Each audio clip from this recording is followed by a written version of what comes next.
and we will fill some time. I will fill time by eating an oatmeal cream pie. That does sound like you. Because a friend bought me a box of oatmeal cream pies because they were on sale. I'm not even playing Overwatch. But I am streaming. It's been a long time since I ate a oatmeal cream pie on stream. She was like, "Hey, here, this is for you," and handed me a box. I'm like, "What?" She's like, "You said you love these things, right?" I'm like, "Yeah." She's like, "Well, they were on sale for like $1.50 a piece, so here, have a box." I was like,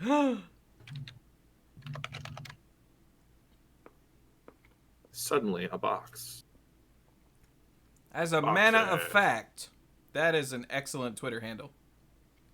That's pretty good.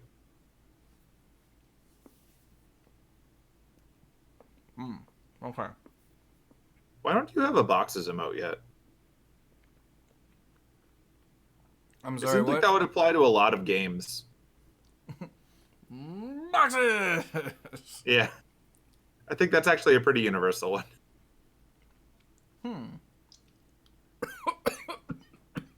Or you could die. I guess that's an alternative, but not a good one. Stupid oatmeal cream pie. It's cool. You're not the first person to be poisoned with Sleeping Beauty. Okay. I have survived. Aha. Okay, so, thumbnail. Yep. I have a mustache. And Kalasaurus mustache. It's the best. Hang on, I have a,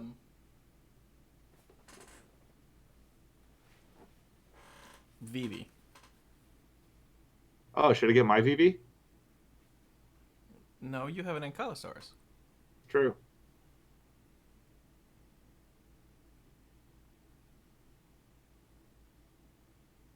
Okay, that'll work.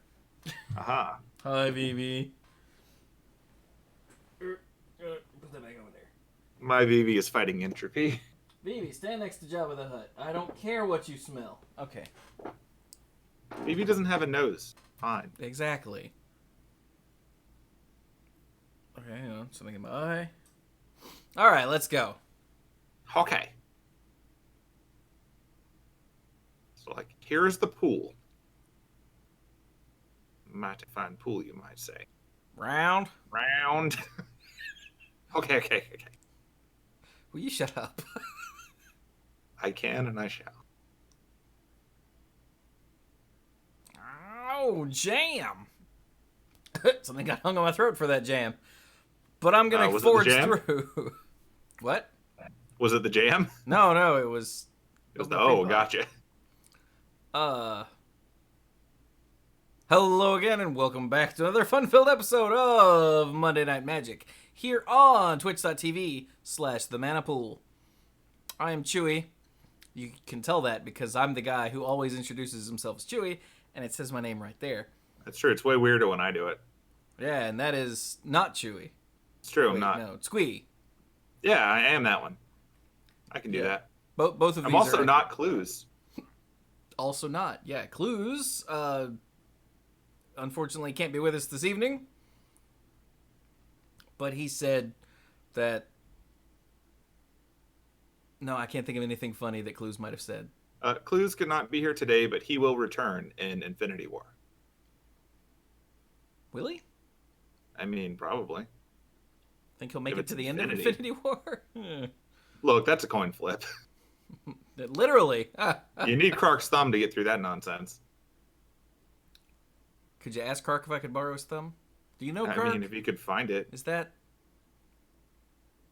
inappropriate? Are you just assuming that I know all goblins? Yeah. That we all just have meetings? Doesn't mean we do, but it's rude of you to assume it.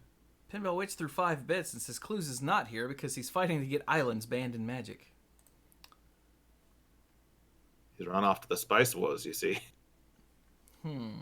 So, yes. Hello, everyone. This is Monday Night Magic number 664. And we've got some pretty big news to talk about this week. This is something that people have been asking about and waiting for and dying to know. for a long time now. It's true. And we finally have some information.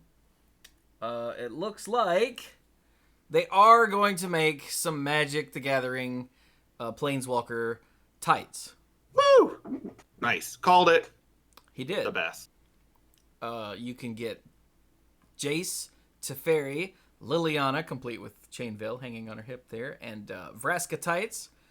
Then there are these neat, like, Planeswalker symbol, but flames. That's really cool. The black and white Planeswalker symbols. The flames make them faster. I don't know what's going on with this one with the triangles and circles and squares and Planeswalker symbols. But whatever. Yeah, that's kind of Rugratsy. Yeah. Let's see. We've got some Chandra character tights here. We've got some I don't know what kind of skirt these are, but we've got the tights designs in skirts. Long skirts. I don't know clothing. Apologies. You can also get Vraska, Liliana, and Teferi. These are called skater dresses. These are really cute. Yeah. You can get the Chandra other kind of dress. And then this Jace, like, sleeveless long hoodie thing. I don't know what this is either, but it's really cool. Yeah. Like, I thought it was a bathrobe, but looking at the material, it's not a bathrobe.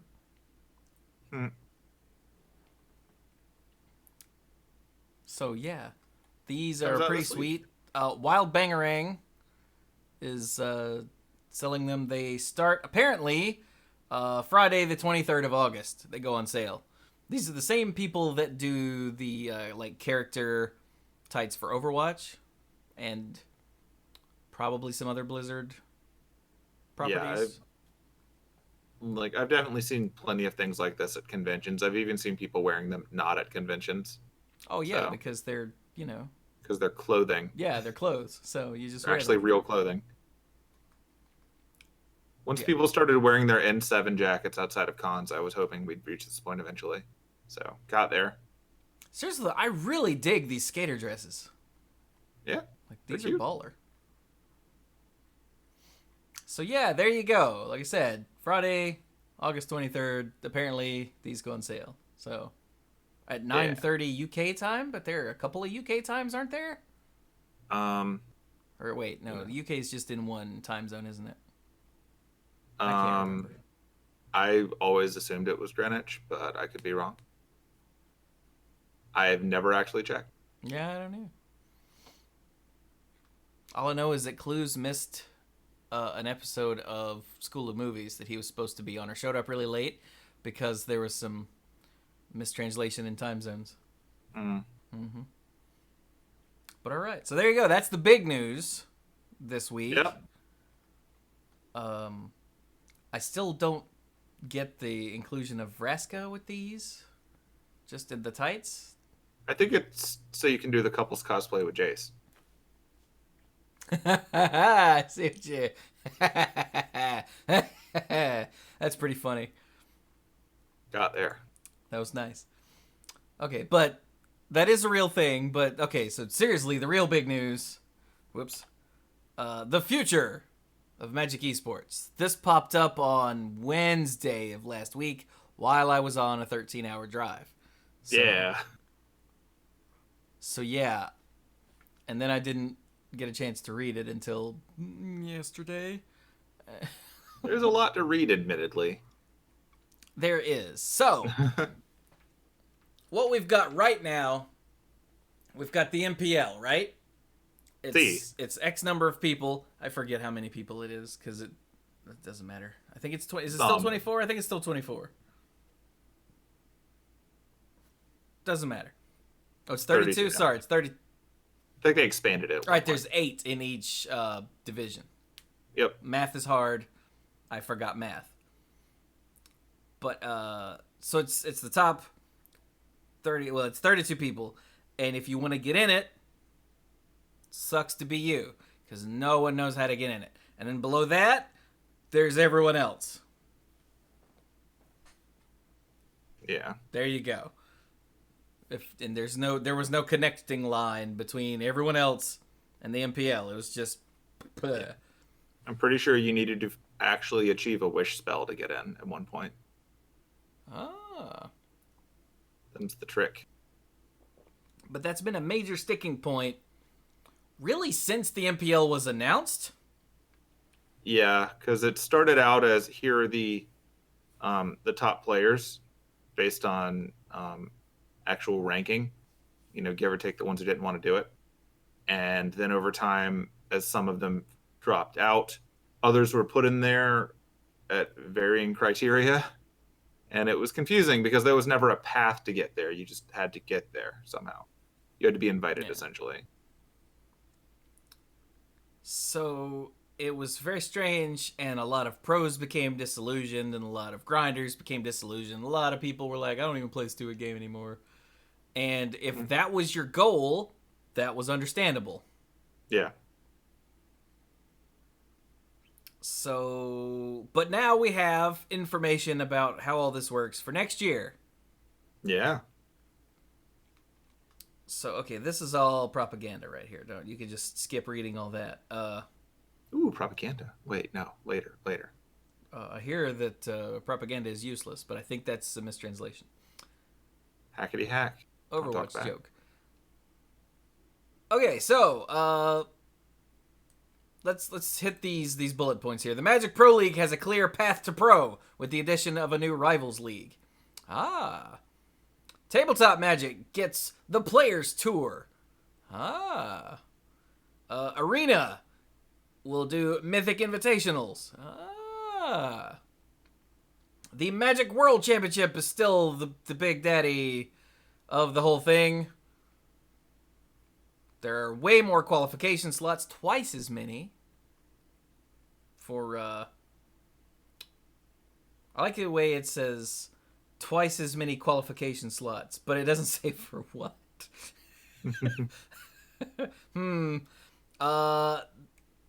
And they're incorporating the SCG Tour and the LatAm Magic Series by Bazar de Bagda. Good.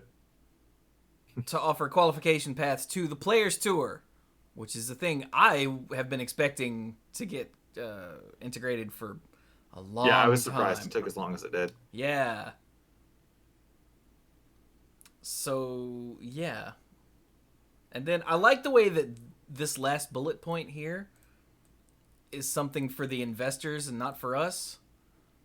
Magic will remain a category leader, offering more than $10 million in prize and player support for the following season. Shut up. There is money to be had, spread out over a range to be discussed later. So, let's look at this opportunities to compete graphic. This is very important. The graphics in this are very important. If the you're graphics listening, in this entire try to thing find them. Very important. Okay, so the Players Tour qualifiers, PTQs, which are essentially MCQs, which were essentially PTQs, and the WPN qualifiers, the Premier Series, so the Star City and LatAm, and they're going to add more in the future, they say, or hope to. Grand Prix, and Magic Online events. Those all qualify you, or offer qualification slots to the Players Tour. The Players Tour is essentially the Pro Tour, but they can't call it that because they have actual pros now. Yeah. And by pro, I mean professional in that there are people paying them to play the game. Professional, not professional as in they're really good and sometimes they win lots of money, as in they're being paid to play the game kind of professional. Okay, that's a very important difference. When we say this is like the Pro Tour, we know it's being overly simplistic, but it's a very direct analog to what it was. So just start as that as your frame of reference and pay attention for differences rather than starting from scratch. It'll be easier, I promise. Yeah. So the Players Tour is essentially the Pro Tour. Those lead into the Players Tour Finals, We'll explain all this in a minute. And that leads to the World Championship. That's tabletop. Yeah. In Arena, the top 1,200 ranked players in Limited and Constructed lead into Mythic Point challenges and the Mythic qualifiers. There's also the Rivals Mythic qualifier. Those lead into the Mythic Invitationals, which are the same that the Arena Mythic Invitationals are or Mythic Championships are right now, sort of, kind of. Actually, it's exactly the same thing. It's just they've changed the name to Invitational now to make it more accurate. Yeah. And those lead to the World Championship. So look, there's a very clear path to how to get up to the top and play in the World Championship. Okay? Okay. So that's awesome. This is a thing that we sort of had before, but now here it is spelled out for us. And you'll notice there's no mention of the MPL here. We'll get to that. Stay tuned. I guess we'll get to that right now. Okay, so. And now we're back. So now we've got the Magic Pro League, which we have right now, the MPL. Okay, MPL. It's not changing. It's the same thing. MPL. But right below that is the Rivals League. So you've got the MPL, which is like the Major League, and you've got the Rivals League, which is like the minors. You're still like there's still a contract involved. You're still getting paid to play Magic. Pretty much. But there's the top, and then there's the tippy top. That's the MPL. Those are the big names. Like, the word league is actually appropriate here. These are different leagues of the same thing. Right. So, what is the Rivals League? Okay, so the Rivals League is going to be 46 players. It's going to be the top 12... Excuse me. The top 12 digital players that aren't already in the MPL. So, if the MPL players are like numbers 1, 3, 8, then it's the top 12 other than those. Yeah. Does that make sense? Okay. The top 12 ranked tabletop players. The bottom 12 players from the MPL Gauntlet. We'll get to that in a minute. Just don't worry about it.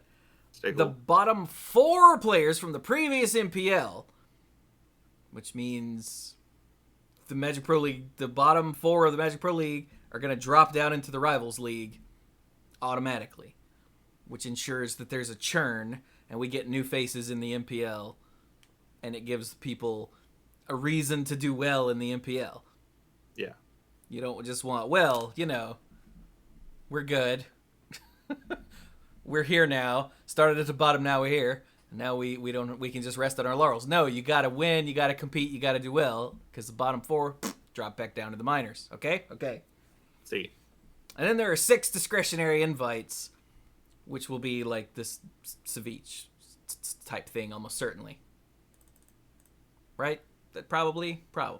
It will be whatever they feel like the league needs at the time. Exactly, yeah. Which may vary based on who else is there. Yeah. Yeah, we'll go with that. They'll use their discretion, see? So that's the Rivals League. These are the people who are trying to get to the MPL. Okay? Okay. Mm-hmm. So let's see. Rivals get invites to events, the Players Tour events, and the Rivals Mythic qualifiers. And they can earn up to $20,000 in appearance fees on top of the prizes and stuff that they might win at any given tournament. So that's pretty cool. That's essentially... I think the $20,000 in appearance fees is essentially like the contract portion of the thing. Yeah. So, okay, so we're clear on that. That all, for the most part, makes sense as far as the things that have already been described. Okay. So then the MPL is going to drop down to 24 players, and each of them will be able to earn up to $50,000 in appearance fees in addition to any prizes they might win at any given tournament. MPL players will also be invited to Mythic Invitationals and all Tabletop Players Tour events. So that's one of the perks of being in the MPL. You get to go play in the big tournaments automatically. Okay. Yeah, you're not fighting your way into them. Right. So,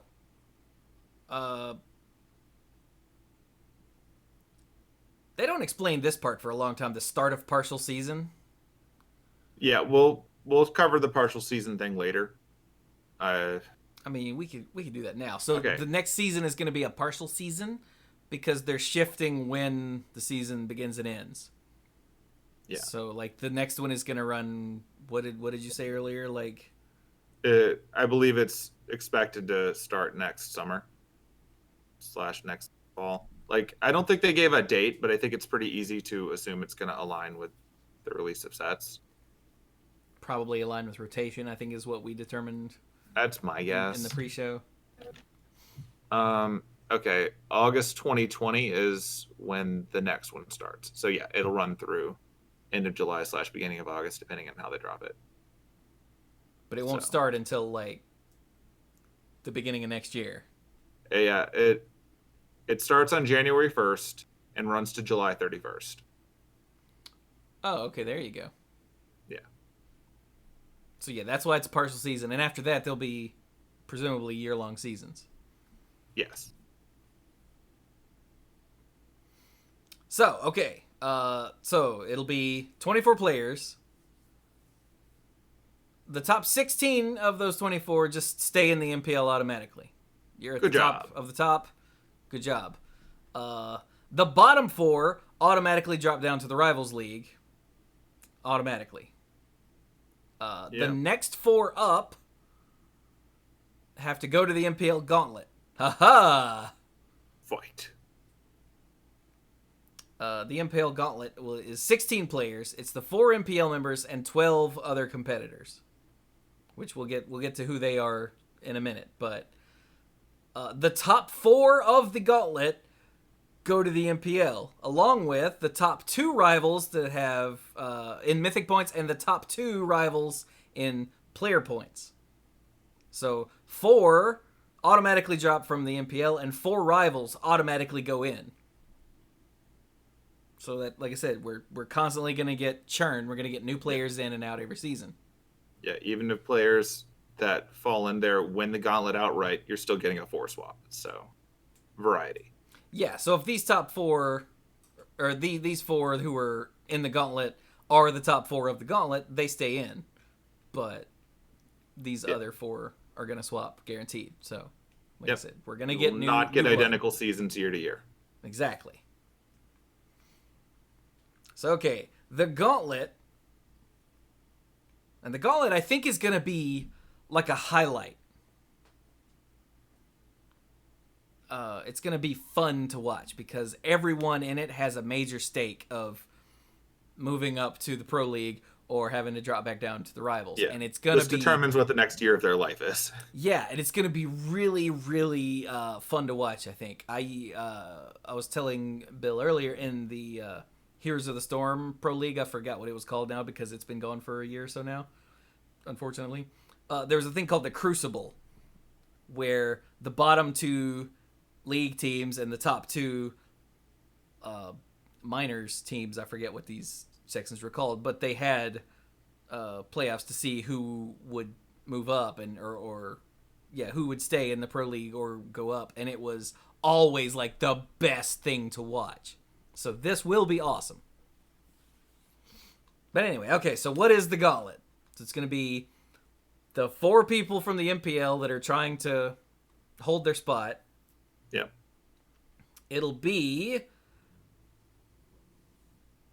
the Rivals players that are ranked 3rd through 8th in Arena and 3rd through 8th in Tabletop. Because remember, the top 2 automatically go to the MPL.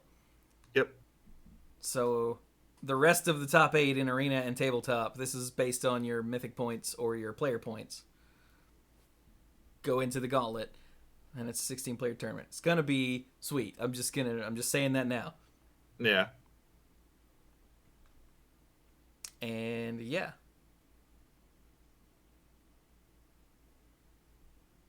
Yeah, and the top 4 of the Gauntlet go to the MPL. Everyone else goes to Rivals, regardless of where they came from. Yeah. And for the various people I've seen in chat commenting, this is like how a lot of sports work.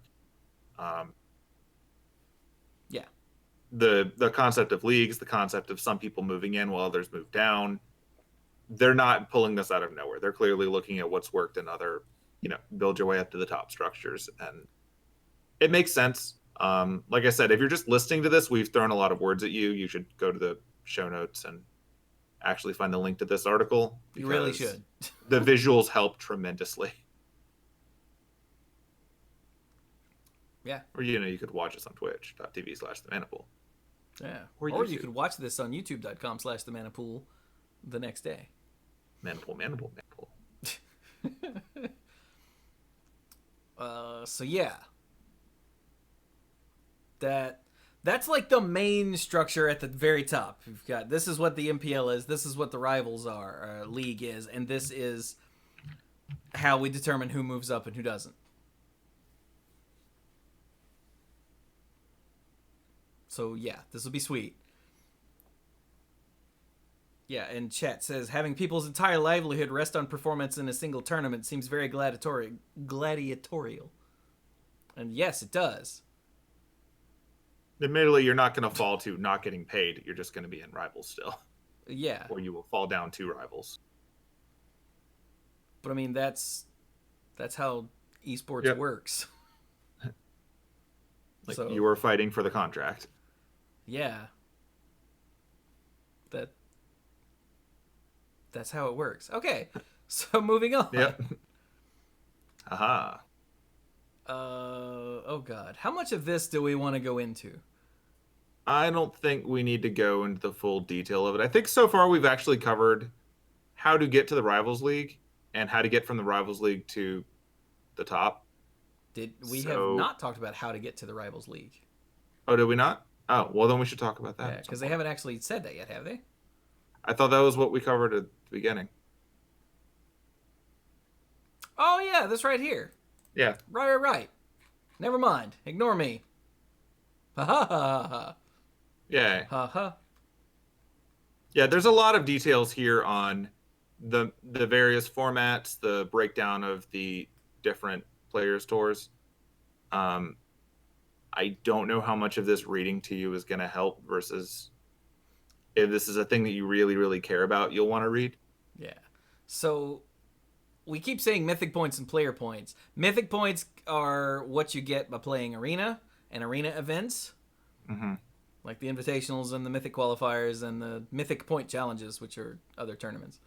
And then players' points are the tabletop points. These are separate. Yep. And then, okay, now the Players Tour. There are 3 regional Players Tours. There's Americas, Europe, and Asia Pacific.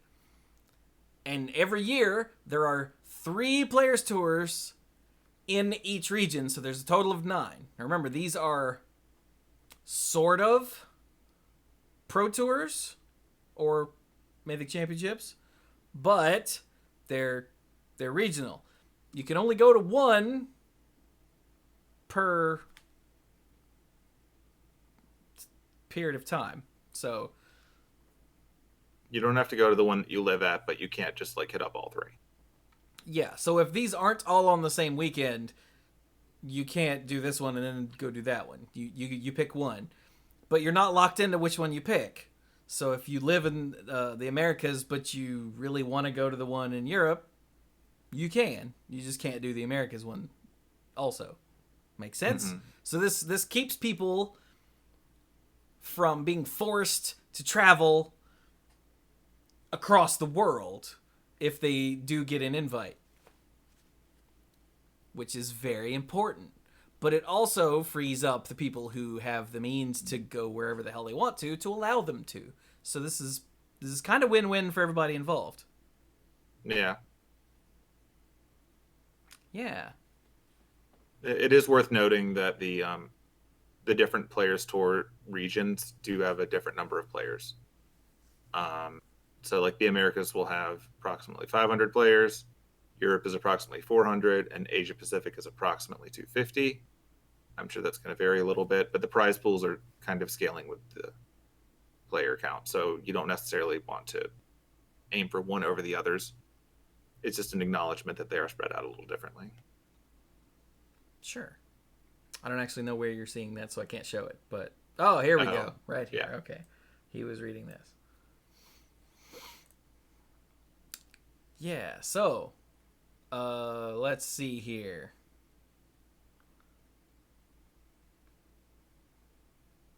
Like, I don't understand this. This is, while player tour events are regionalized, if you live in one region but want to play in another, you can do that.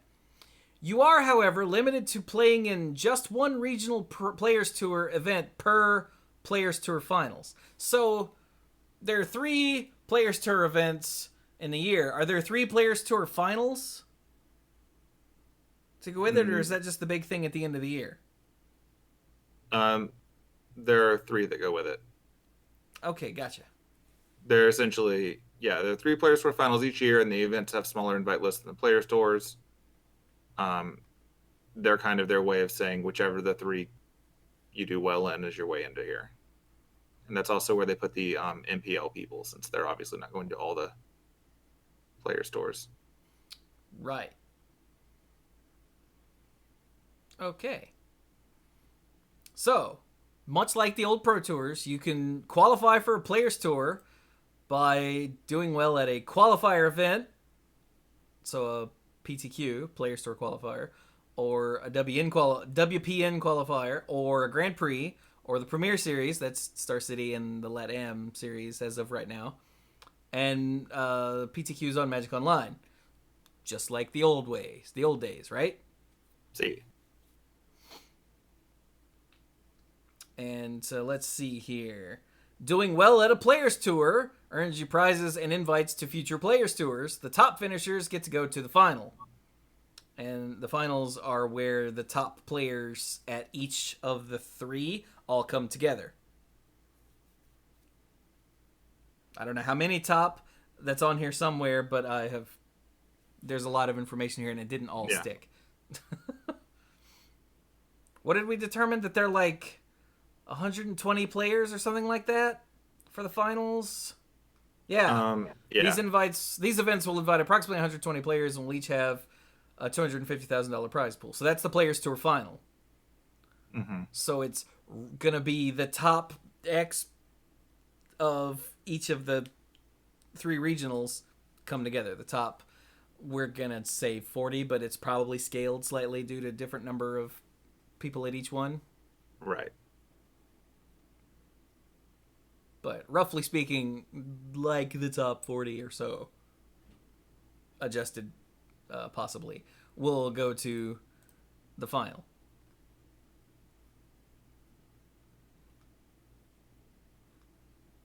Okay, so yeah, PTQs give you, hey look, PTQs are giving you promo cards.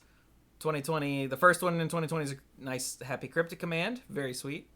The real reason Cluze isn't. Yeah.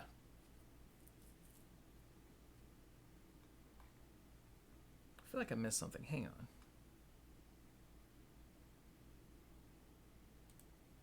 Okay, here we go. Doing well enough at a Players Tour will qualify you for the Players Tour Finals. Right. There are 3 each year. Ah, okay. Here we go. The top finishers from the Players Tour events based on record. The top finishers from previous Players Tour Finals. All 24 MPL members. And each GP winner in a qualifying season all get to go to the Players Tour Final. Oh, wow. So if you win a GP, you skip the Players Tour and just get to go to the final. Which can help. That's pretty sweet, actually. I don't think that had stuck. Okay. There you go. Like I said, there's a lot of information here, and it doesn't apply to us, so we haven't, absorbed it. I mean, I've read this entire article and some parts of it several times, and it's just a lot. Yeah. But you don't have to memorize all of it. You just have to be aware that it's there, and you can reference it as needed. Yeah. Essentially, for the Players Tour, it's kind of like a modified version of what we already know. So, all of these, it sounds like a lot, but a lot of it we already know because it's almost what they've been doing for years. Yeah, it's kind of interesting that GPs are getting back to what they were before, which is nice big tournaments that can qualify you for big things if you do really well. Yeah. So chat goes, didn't GP winners back in the old system go to the PT without the PTQs back in the day? Well, yeah, but this is skipping. So there's another level. There's the PT, and now there's the PTF. That's like the top of that. So they get to skip the early. It's like getting a bye to day 2 almost. Does that make sense? It's not that, but it's sort of, if you're trying to put it in terms of the old way, it's kind of like winning a GP gets you to day 2 of a Pro Tour. You're not winning a chance to compete for the next thing. You're skipping to the next thing, which is kind of nice because there's so many other things to play for after that. Yeah. Huh, that's really neat. All right, so got PTQs, WPN qualifiers, the Premier Series, which it says these include, for example, events like the SCG Tour by Star City Games and the newly created LATAM Magic Series by Bazar de Bagda. So we expect to continue to expand partner events in 2020 and beyond to create exciting new opportunities for high-level play that provide paths to the Rivals League and the MPL. That's promising. That is. GPs are still the same. It says, note that GP will award lifetime player points, but they will not apply to seasonal qualifications. Huh. Lifetime total player points will use pro points as a starting basis. All right. Yeah. Okay, and then we've got the arena tournaments, which are pretty much the same, I think, for the most part. 3 Mythic Invitationals in regular season. Yeah, so players invited to these invitationals will be drawn from within the MPL, the Rivals League, the Mythic Qualifier tournaments, and other discretionary invites. So, yeah, the Mythic Qualifier tournaments that's the thing they did for the last one. There were the top 1,200 ranked players in Constructed or Limited are eligible to play in the Mythic Qualifier tournaments, and then the top players there get to go to the Invitational. Yeah. Yeah. So let's see. Yeah, the top 16 in each tournament actually get to go. So there you go.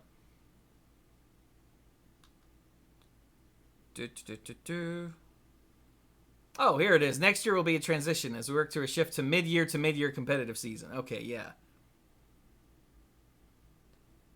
So the first season of this is a partial season again because instead of doing it from January to December, they're shifting it to work more along the lines of when rotation happens, kind of, sort of.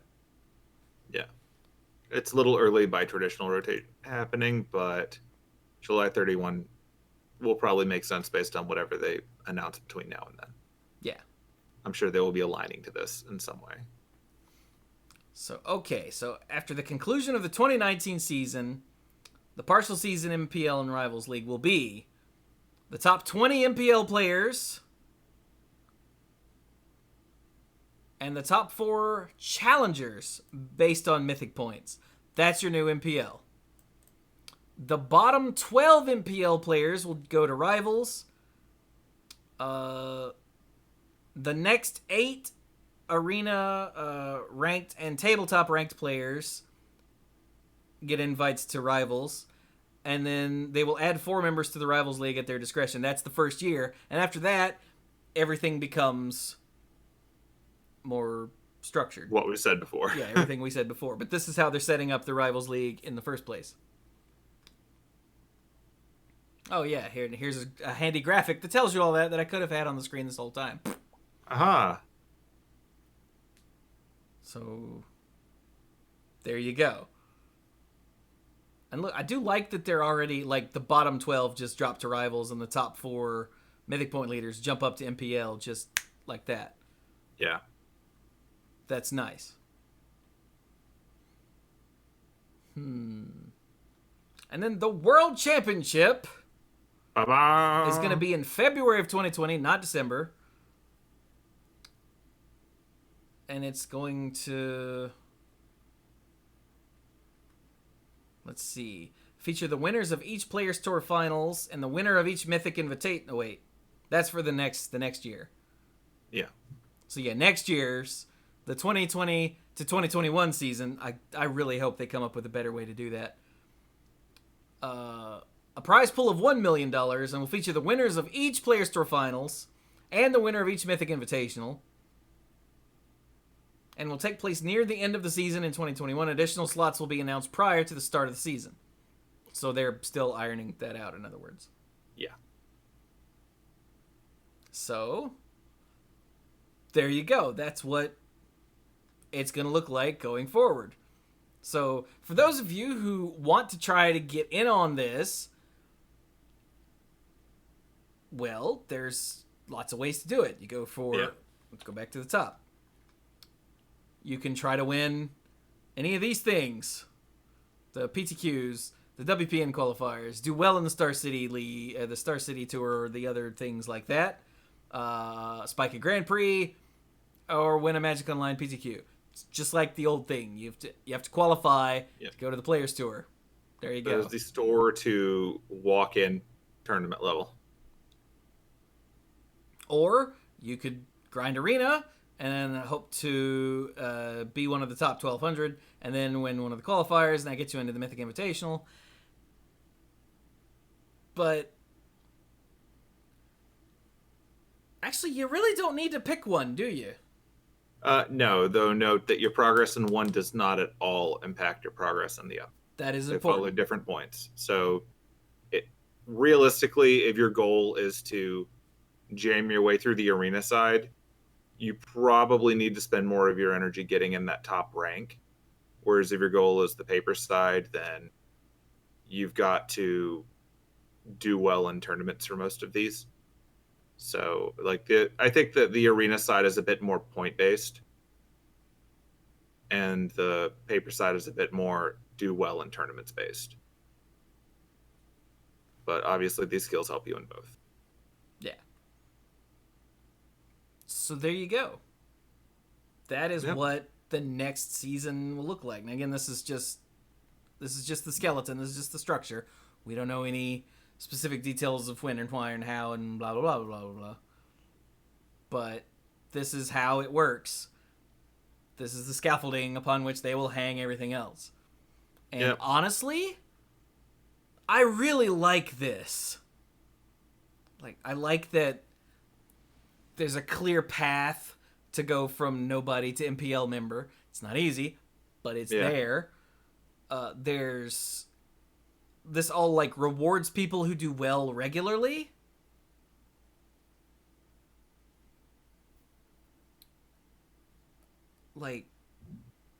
Basically everything about this is just a massive improvement to the nothing that we know for this season. Yeah.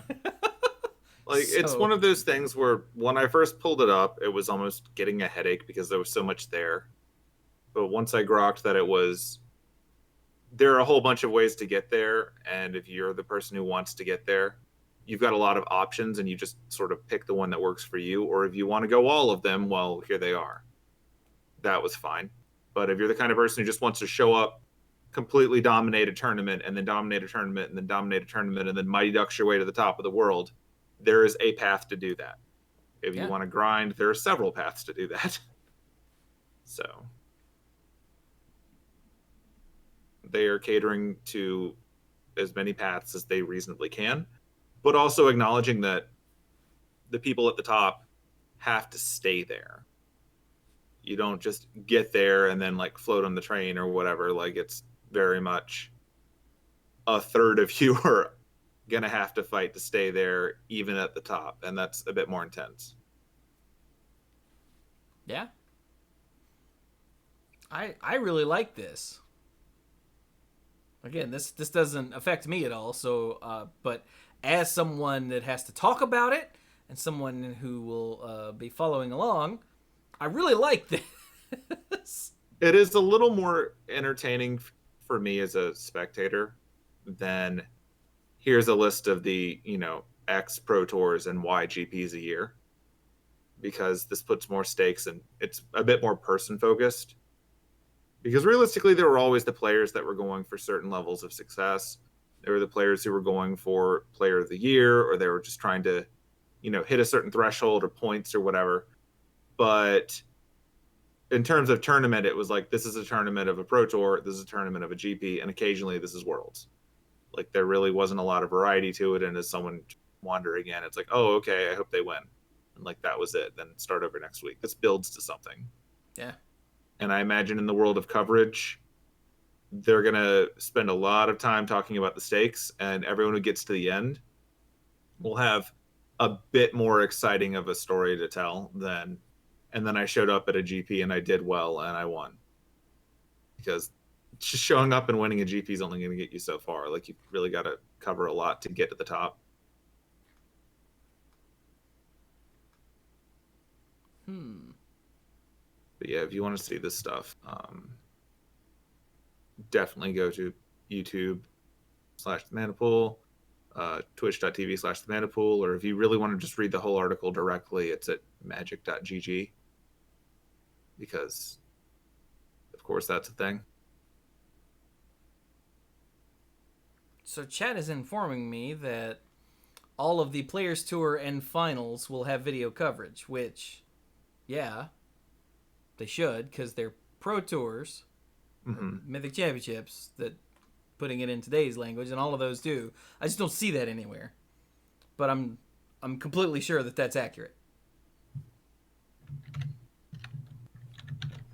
Yeah.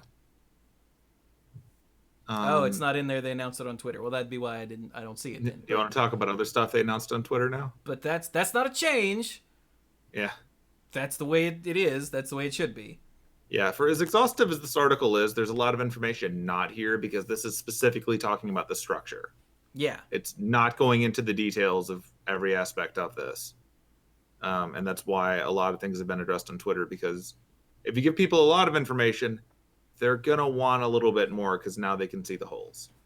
So Exactly, yeah. And like a notable one, Sam Black asked, will MPL players still have streaming contracts or just appearance fees? And Magic eSports responded, in 2020, MPL will have play contracts only. So this whole streaming contract and playing contract thing isn't a thing for next year. So that's cool. Yeah.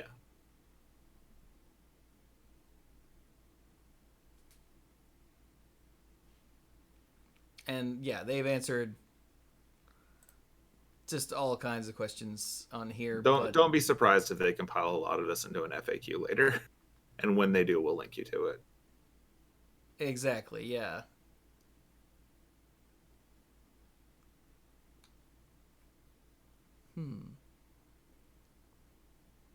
But yeah, them's the world of esports. Yeah. So the future of Magic eSports, as this article is titled, looks exciting, honestly. I like it. I'm down. I'm hip. I'm with it. Hello, fellow children. Anyway.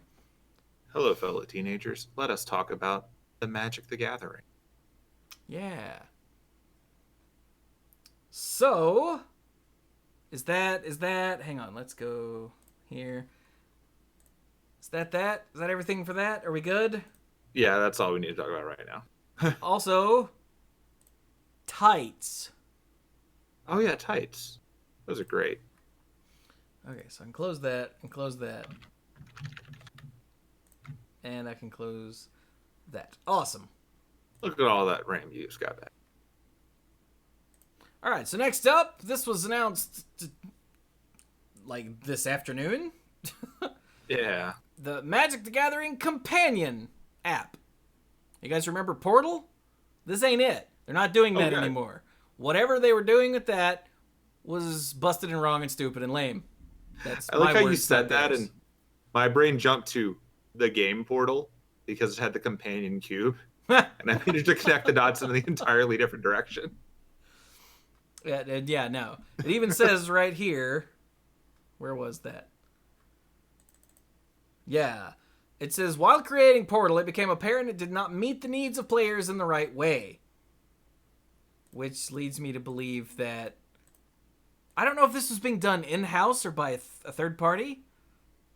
But either way, whatever they were trying to do, as I said, was stupid and bad and lame and awful. In some way that they're never going to tell us. But so Companion is going into open beta. It's on iOS and Android. Apparently, if you're on iOS, you have to download the Test Flight app from Apple first. I don't know what that means, but there you go. I suspect it lets you get beta. Possibly, yeah. Based on the name. So, I have an Android. As of right now, it's going to be...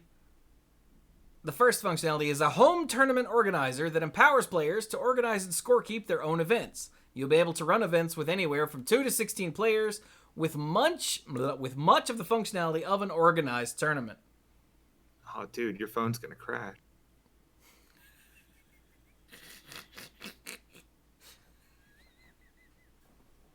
It's going to be awesome.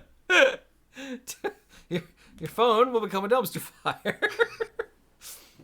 You'll pull out your phone and you'll be like, okay, I'm keeping track of the tournament. Oh, all right, hold on. Find the slips. We got to put this in again.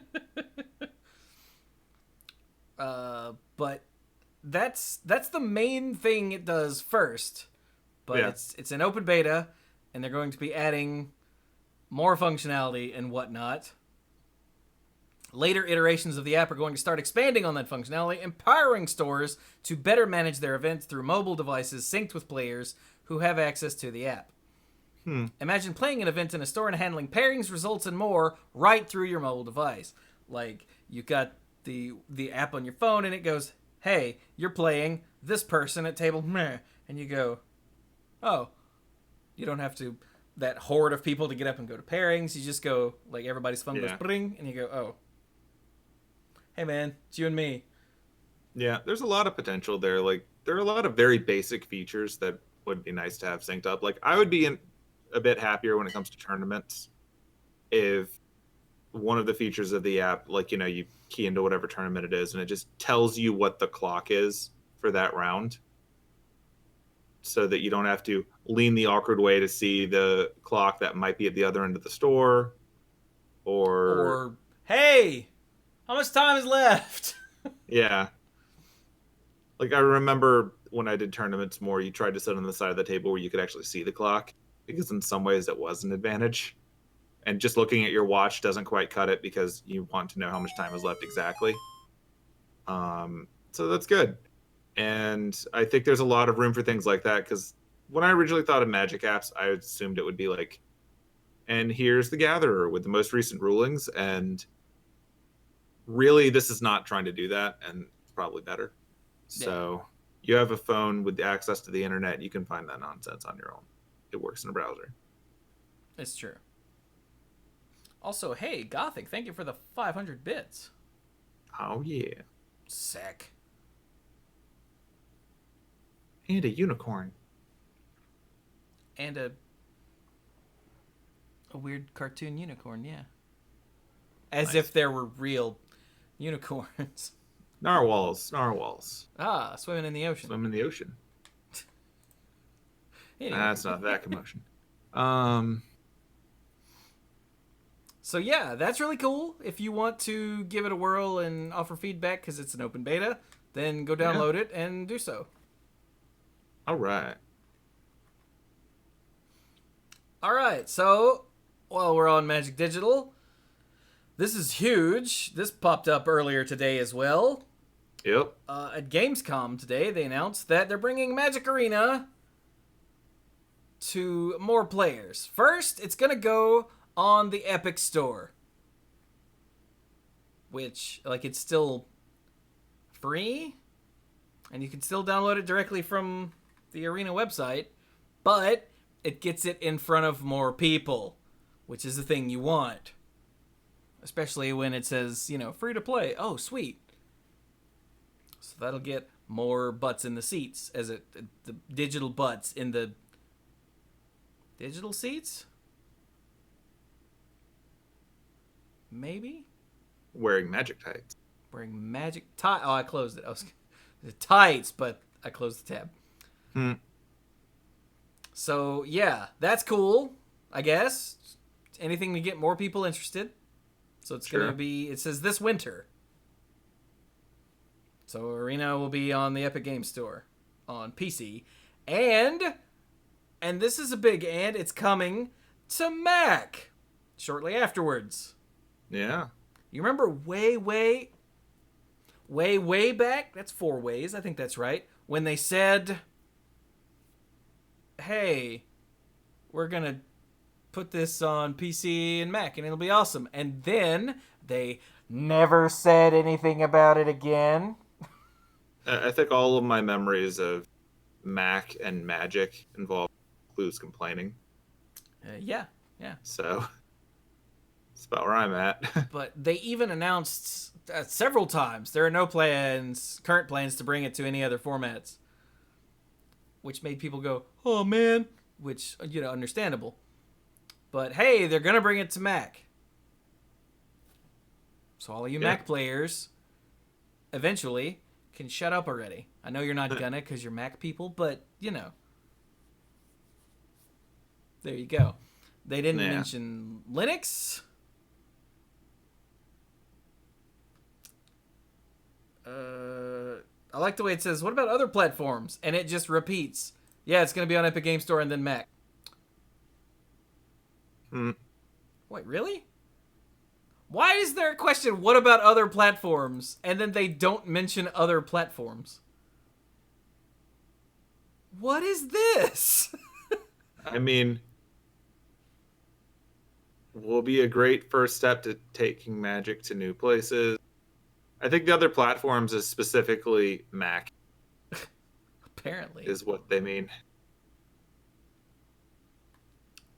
Although it is noted that Epic Game Store is their exclusive third-party PC download part, so I think other platforms really just means Mac.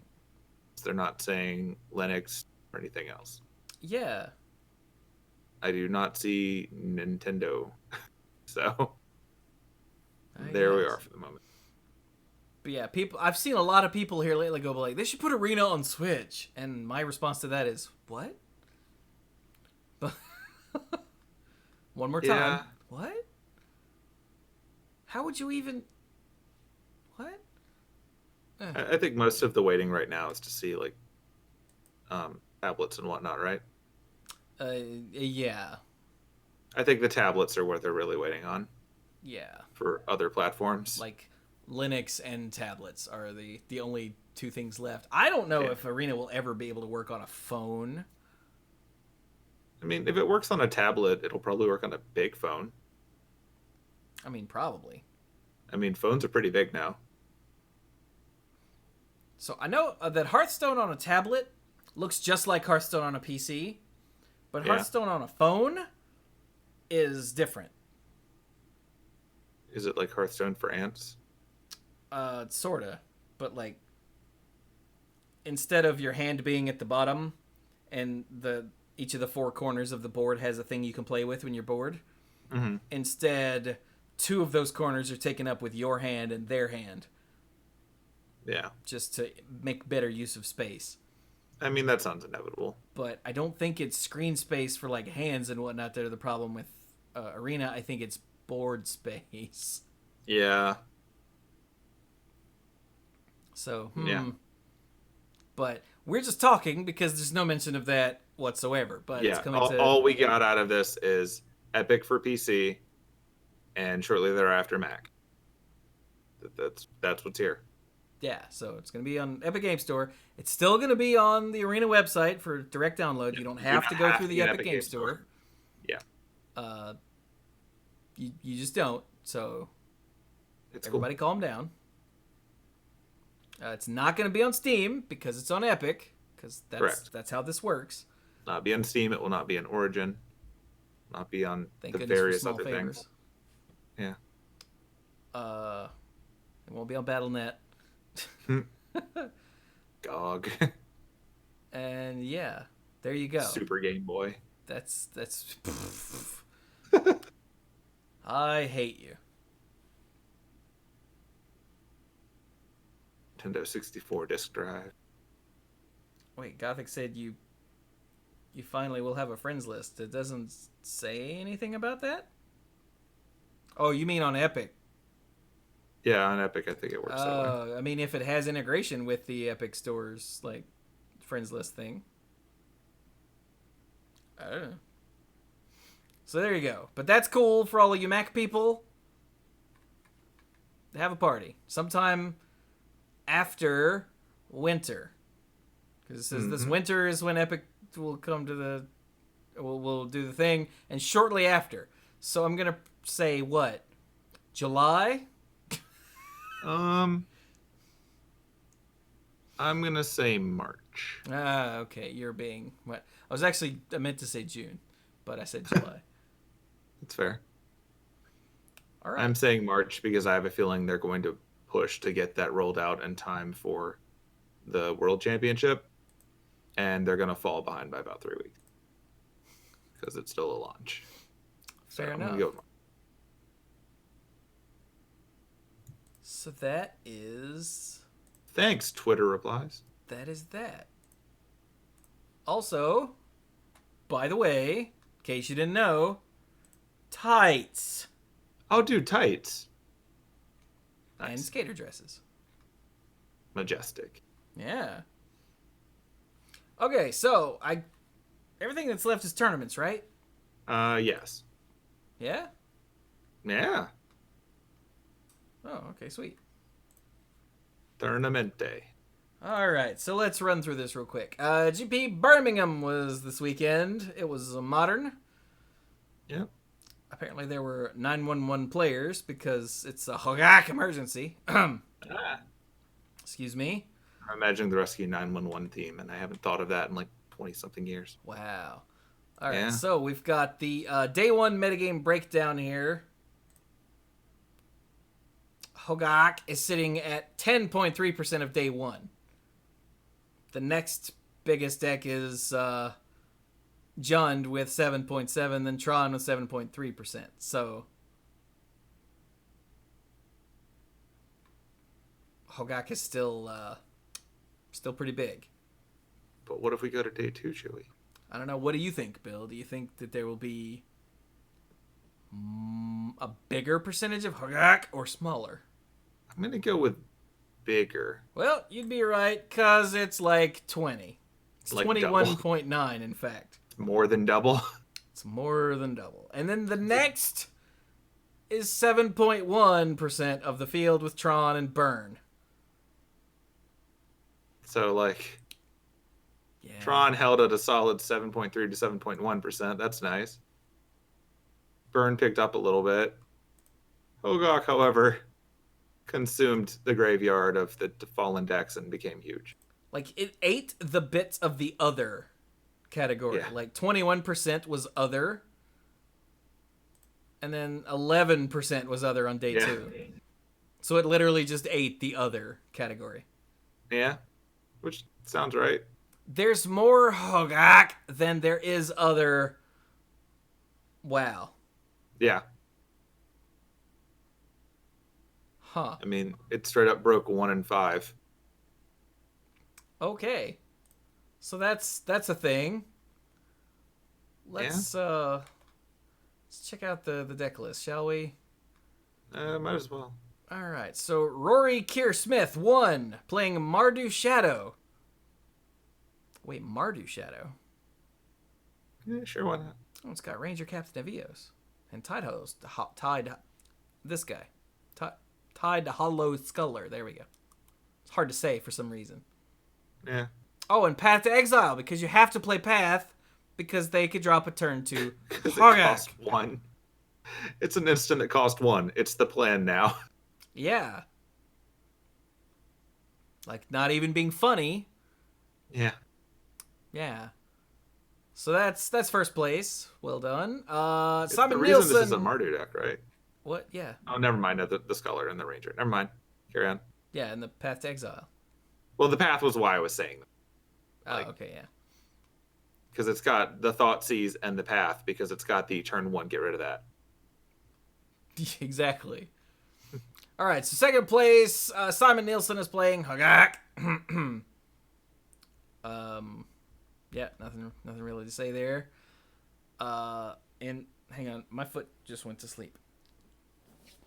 In third place, there's an Urza Thopter Sword. Oh god, deck. I love By that it's got a goblin engineer who I'm pretty sure would have named it Thopter Sword.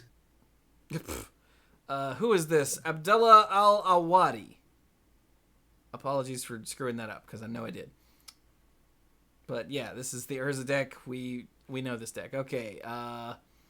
Fourth place. How do you say his name? Jameen? Hogaak. No. The player. Yeah, I know. Jameen Kauf? Let's say Probably. playing Hogaak. Doesn't matter. They're playing Hogaak. Yeah. Stan Splinter in fifth place with Hardened Scales. Neat. Yeah. Lucas Rodriguez in sixth playing Burn. Peter Strouch in seventh with Hogaak. And then Borja Munoz. You think there's supposed to be a tilde above that? Probably. Maybe? I don't know. Hang on, let's go see. An accent mark of some sort. Okay, maybe not. I can't tell. So we'll go Borja Munoz. M. Borja M. Playing a blue-white control deck. Don't need no creatures. I mean, you need 5 creatures. And there's Celestial Colonnade, so, you know. That's true. You got creatures. You got some token spells, too. You're right. Yeah. So there you go. There's your top 8. Hogaak is all over the place. Ooh, discussion comments are closed. Excellent. Right? Just the reminder of how Channel Fireball uses the same template for everything. They just close the comments, so you can't comment on the top 8. I always forget about it because I don't normally scroll to the bottom because it's not normally in order. But they did us a solid this time. Oh, look at that. Comments are closed. Good job. All right, so that was GP Birmingham. There's really... Modern. Yeah, it's modern. Yeah, That's modern for a little bit. Hogaak was 10% of day 1, 22% of day 2, and 37.5% of the top 8. Of day 3, effectively. In 10 days, all will be Hogaak. In 12 days, the past will become Hogaak. There will be no stopping it. Buh. Hogaak has gone back in time to stop Zephyrin Cochrane. I hate you. Yeah, but it's a fun movie. Wait, what movie is that? First Contact. Right, yeah, there we go. I was like, I know that name, but it's not coming. Okay. And I don't need lights, just Bill needs better lights. I can have more lights. I just choose not to use them. Please don't. I am evenly lit. I'm good. I just look dark compared to Bill and his... Because I'm cheating because I have a light right here, as you can now see. I expressly turned that on when we start streaming because otherwise I am shadowy. So, okay, that's GP Birmingham. Not really much else to say there. No, let's go to Richmond. Let's go to Richmond. So, Richmond was a team constructed event, which, remember, is where one person plays Standard, one's on Modern, one's on Legacy on each team, right? One plays Standard, one plays Legacy, one plays Hogaak. Oh, he said I need tights. Oh, you do need tights. Yeah, accurate. Yeah. It's true. Or maybe a skater dress. It's not really my style, though. I don't even wear shorts. Well, no, because they get in the way of the tights.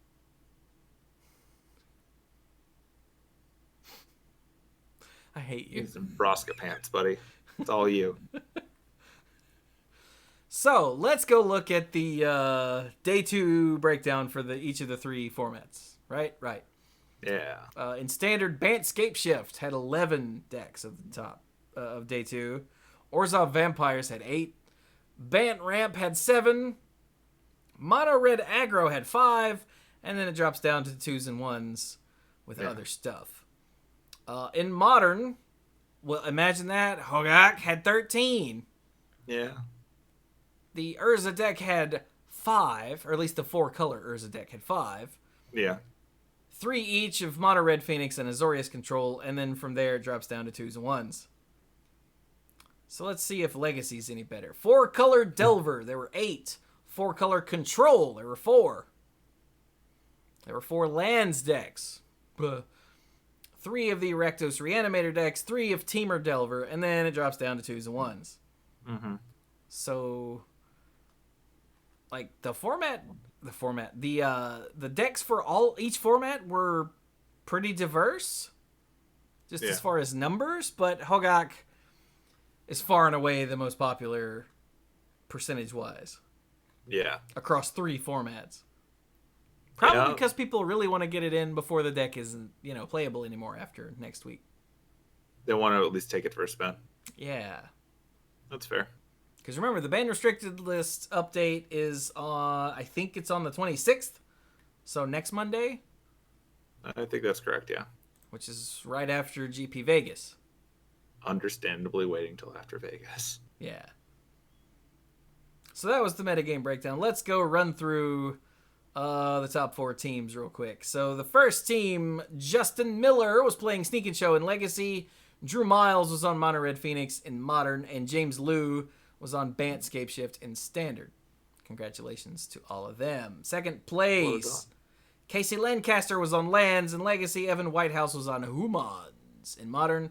And Kane Reinhard was on Bant Ramp in Standard. And then they switch up the freaking order. Okay, so third place. Let's see. What have we been doing? Legacy, Modern, Standard. Okay, so third place, Brian Rogers was on Turbo Depths for Legacy. Lyric Kulik? Sure. Lyric? LK. Ooh. Was on Azorius Control in Modern. And Charles Azuelos was on Bant Scapeshift in Standard. And rounding out the top 4, Collins Mullins playing the Rectos Reanimator deck in Legacy. Lee McLeod was on Chargetron in Modern. What the hell does that mean? Oh, Core Tapper. Gross. With Astral Cornucopia. Also and gross. Ever-Flowing Chalice. And Surge Node. Holy crap. It's like an animal deck. It kind of does. That's insane. All right, moving on. That's neat. And then that was 4th place. Jeremy Bertarioni, something like that, was playing Mono Red Aggro in Standard. Respectable. Yeah. But again, because this is a team format, we're not going to really look at this too hard. Yeah. But be aware that it happened. Let's do a Control F for Hogaak. We've got 1 in 5th, 1 in 10th, 1 in 11th, 1 in 16th, 1 in 19th, 1 in 23rd, 1 in 25th. So 9 out of the top. Oh, and 1 in 27th. And 1 in 33rd. So 9 out of the top 34. And why not, while we're here, floating around that 21% we heard, right? 5 more. So 9 and, what did I say, 5? 9 and 5? So, yeah, so 14 out of the top 42. Yeah. That would be a third. I was just about to say, that's a lot. Yeah. Wait, no. Calculator, damn it. It's a third. My calculator refuses to open. I'm going to get like 4 instances of it in just a second. Yeah, there it is. Whoop, no, there's another one. 14, 42. That's literally it is, isn't it? Now that I've done the math out loud like an idiot. Anyway, okay, let's go to the freaking classics. How many people were in that? By the way, I didn't say that. Oh, there were 204 teams, which means 612 players. Nice. All right. How That is about a the disturbing Hogaak to player ratio, by the way. Oh God. How about the standard classic? Allegedly 100 players. Each time I pulled one of these, it came out to even 100. That may not be perfect because sometimes when that happens, it means they only uploaded the top 100, but I think it may have actually just coincidence into exactly 100. Okay. So there you go. So let's see. Travis Cyrus won with the Orzhov Vampires deck. Stephen Abbott was in second with the Orzhov Vampires deck. Cortland Strodel was in third with the Orzhov Vampires deck. What? Yeah, man. Hang on, we gotta look at these real quick. Party like it's hot topic. Wow. Look These at Thor, are all proud of his babies. These are all extremely similar. Like they're two of them are straight up the same 60 the same main deck. Yeah. And one of them has, it looks like, 2-card difference. I mean, it's a tribal deck. Yeah. Okay, then. There you go. Orzhov Vampires are kicking ass. Nathaniel Tripp in fourth was on Just Guy Super Friends. Hiccup. Samuel Lefevre was on Mono Red Aggro in fifth. Derek Avery on Bant Scapeshift in sixth. Corey Baumeister? How the hell do you say his name? Was also on Bant Scapeshift in seventh. And Austin Collins was on Vampires in eighth. Yeah, well, that's half the top 8. Good job, Vampires. What is 4-color legends? Hang on, I have to go look at this. Bibblethip.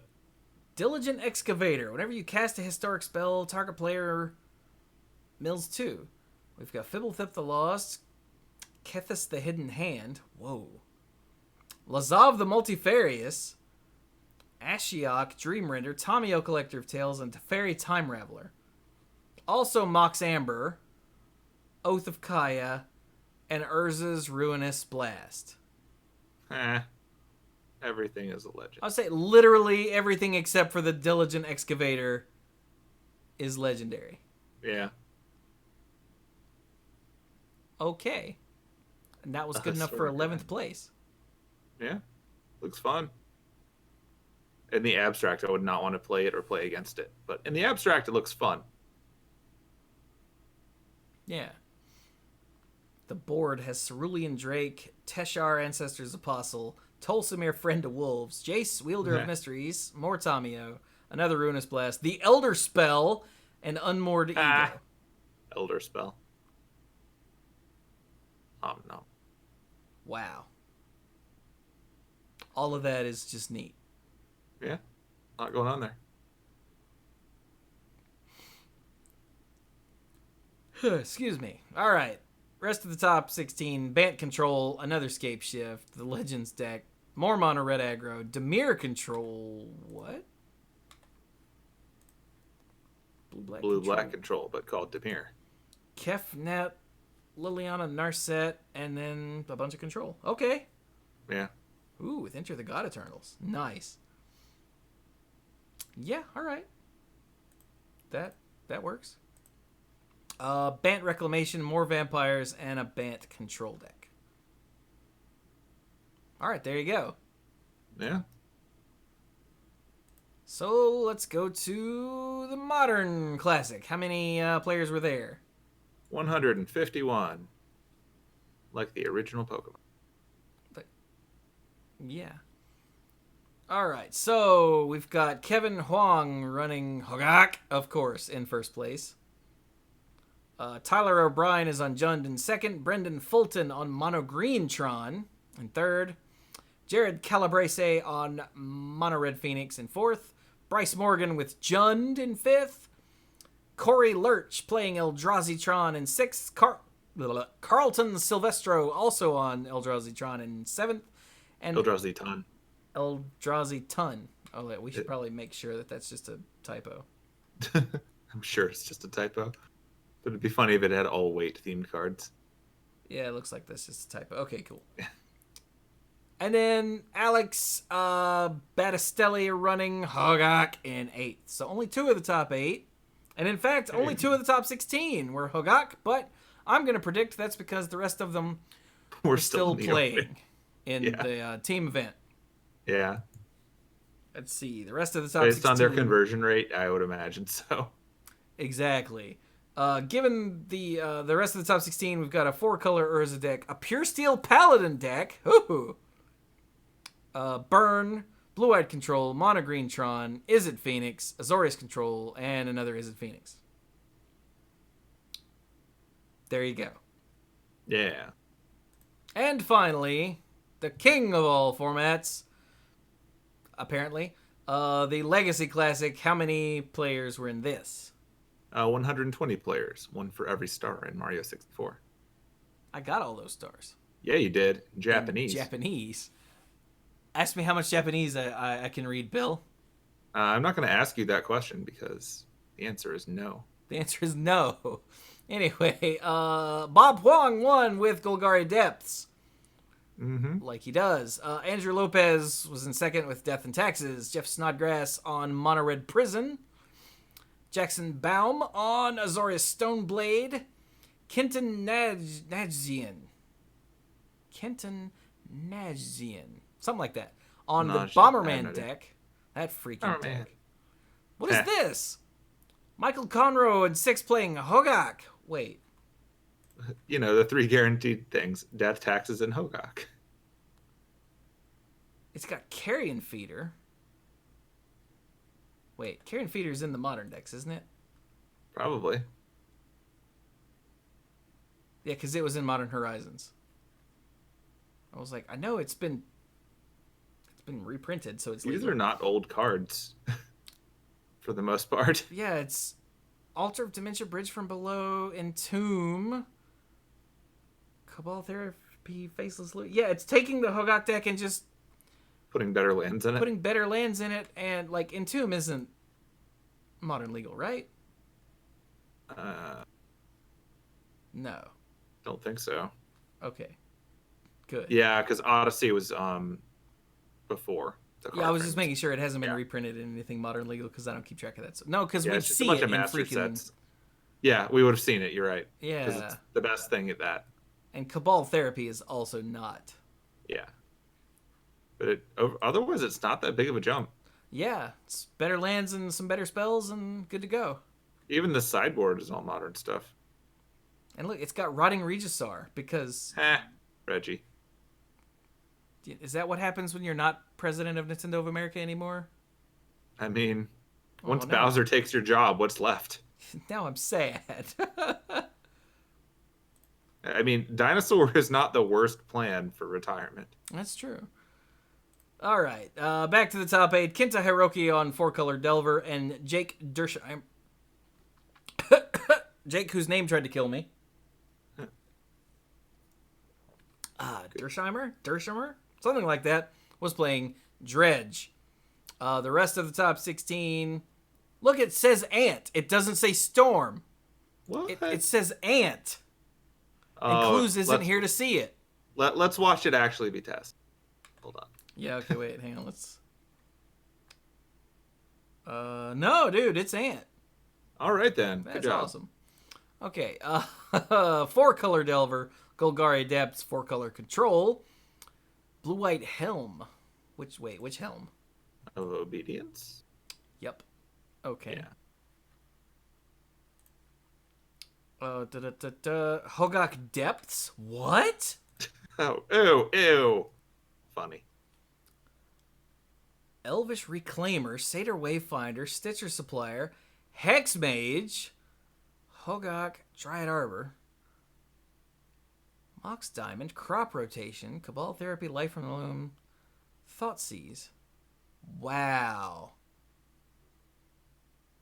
And of course, Dark Depths and Thespian Stage, because duh. Natural. Hence the name. Wow. That's really weird.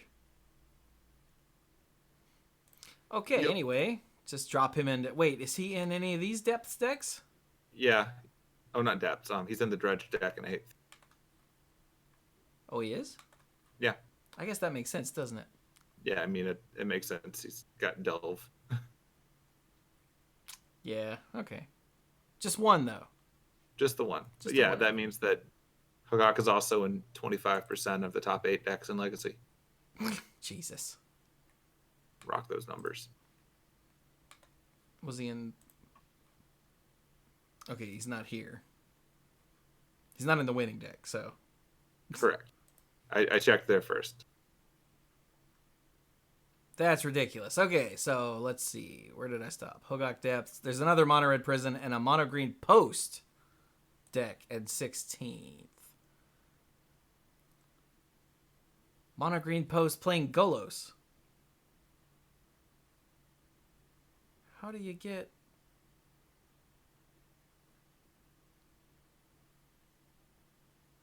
I'm so confused. Are you trying to figure out the Wooburg? Yeah. Let's see. Forest. There's black mana. This is all colorless. There's white mana. I'm so confused. What am I missing? I'm obviously missing something.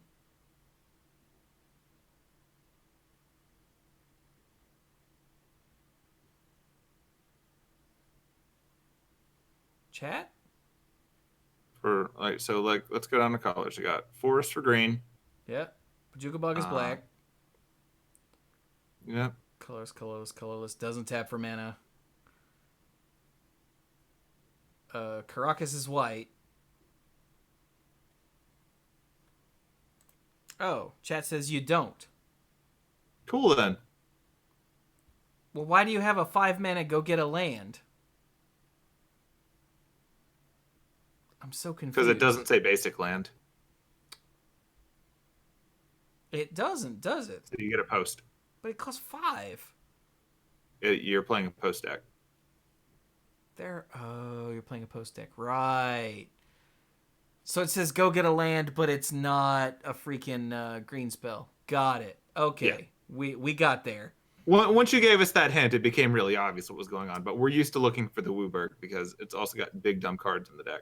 Yeah, it's got big dumb cards in the deck, so you want to use the ability to pull a Ugin and a Karn and a freaking Emrakul, the whatever face in the face. Mm-hmm. But okay, our bad. Yeah, we don't play this. Post, or you get a chasm or whatever, like whatever you need. Good lord, everything in this deck scares me. Okay, so there you go. That's Legacy. Also, tights. Oh yeah, tights. Nice. They're very stylish. Okay. So are we done? Yeah. Is that everything? Do we cover it all? Well, that didn't take as long as I was afraid it would. I think it's because we didn't actually break down everything in that one long article, which would have been a mistake. We broke down a lot of it, though. We broke down a lot of it. We didn't bullet point by bullet point it like I think we were afraid we were going to have to do. Yeah. So that goes a long way. Yay. Yeah. Guess we can wrap up then. Okay, wrap up then. Yeah.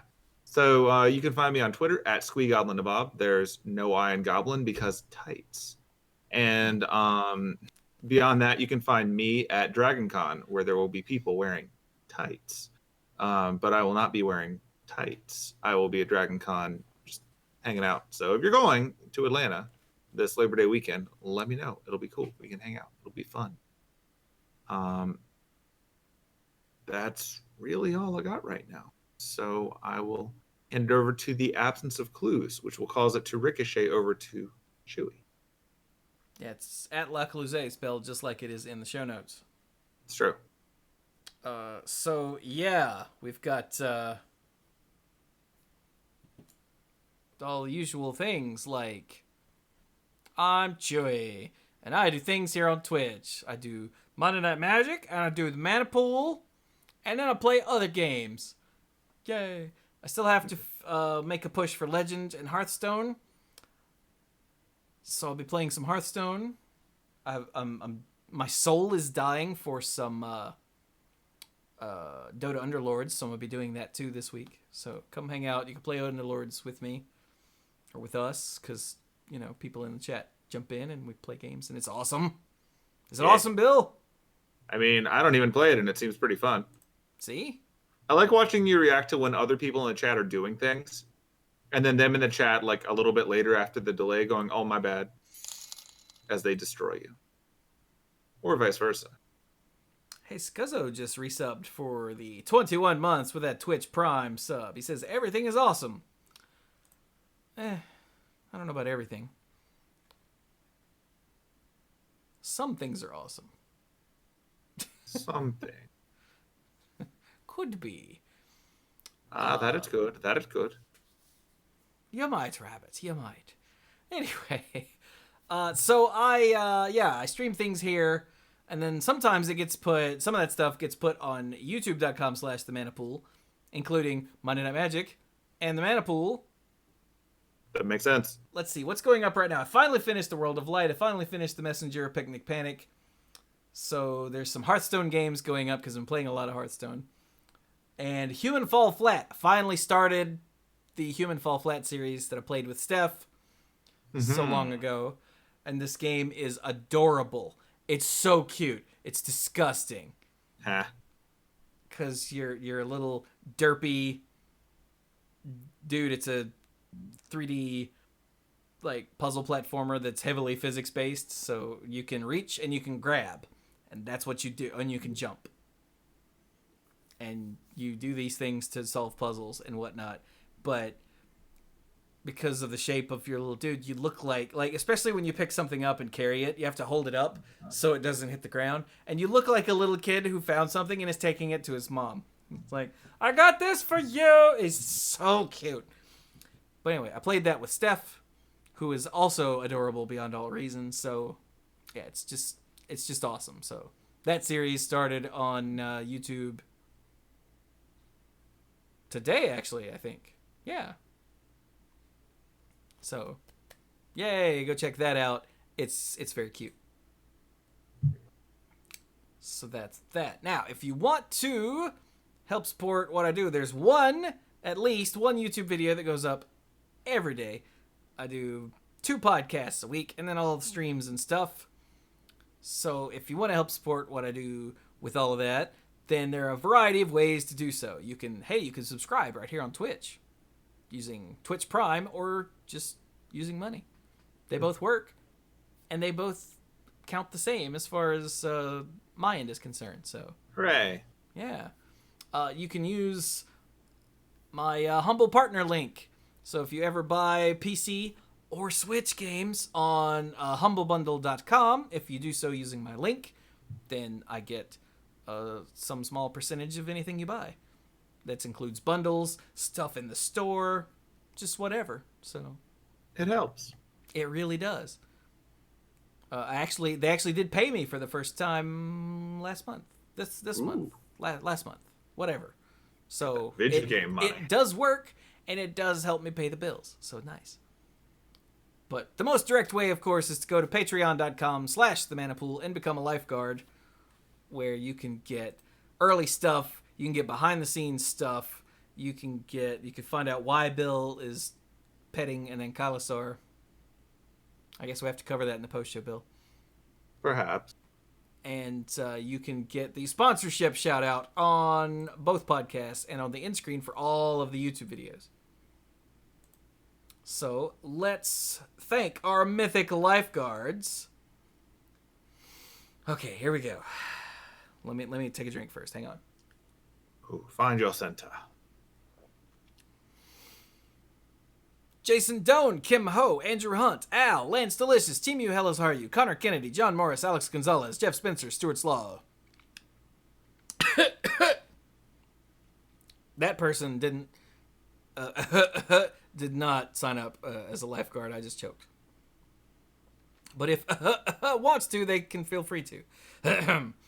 Where did I get Hogaak. to? PJ McMullen, Sophia Brattain, Casey, Fayen Says, Danny Liao, Cody Buckowing, Jake Jansons, Jason Kaus, Gothic Man, Brian DeLucci, Stark Maximum, John Parker, Violet Moon, Aleph Cat, Dan Holm, Bartle, Sarah Jane, and the Beast Father, Aaron Goodwine.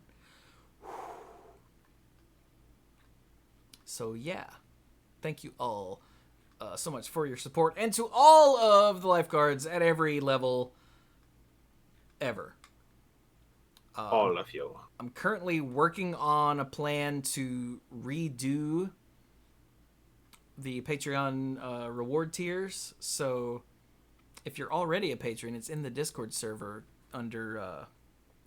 Hey, where'd I put that, you guys? What's the name of that channel? Lifeguard stuff. Because you're lifeguards, so you have access to that channel. Haha. So yeah, by all means, give me some feedback if you haven't yet. And yeah, with that, I guess we're done. Are we done with episode 664? Yes. Nice. So, this has been Monday Night Magic here on twitch.tv/themanapool. Thank you all so very much for joining us, and go play some Magic.